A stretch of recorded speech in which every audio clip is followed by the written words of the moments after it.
It's day 2 of PWNED at GamesCom. Coming up, from pets to jets. Earlier on I got to speak to Patrick Liu, co-producer of Battlefield 3, and this is what he had to say for himself. Why did you decide to include co-op in Battlefield 3?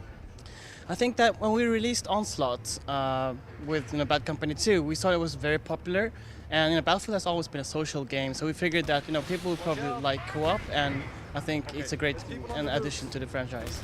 So Patrick Soderlund and Carl Magnus Trudson demoed the co-op yesterday. Are we seeing the same map on Gamescom show floor, or is it something different we're going to see?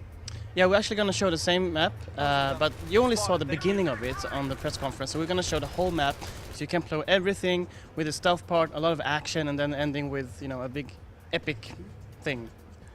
It does sound very, very exciting. Can you just tell me, because co-op is a different mode for you guys, have you got different weapons and different gadgets in there? Are there different ways to play the game? We're more or less translating what we have in multiplayer and taking on to co-op. So basically you can have access to all that stuff, but you play with a friend instead, and you actually can unlock weapons that's co-op specific that you can bring back to multiplayer.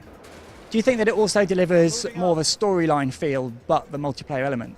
Yeah, definitely. It's a mix of both, because we're bringing the grinding and the points and stuff like that from multiplayer, but we were bringing the storyline and the campaign from single player. So it's not the same story as single player. It is a different story, but it's tied to what happens in single player.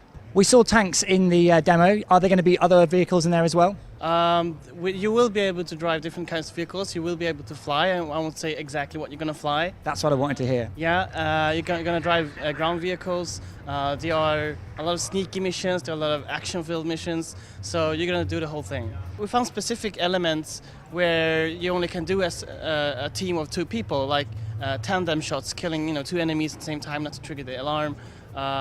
Helping each other out, one spotting, one shooting, and so on. And that stuff doesn't suit very well to multiplayer, but it suits perfectly for co-op. We've seen 2-player co-op in other similar games. What makes this different? I think it's the Battlefield formula. We bring you the whole scale of the maps, the destruction, and Frostbite 2. The power of Frostbite 2 is unique by itself, and I think people are going to love it.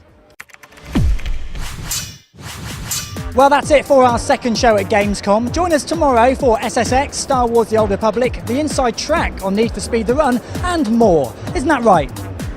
Ist halt komisch, holt mal einer die Security. Exactly.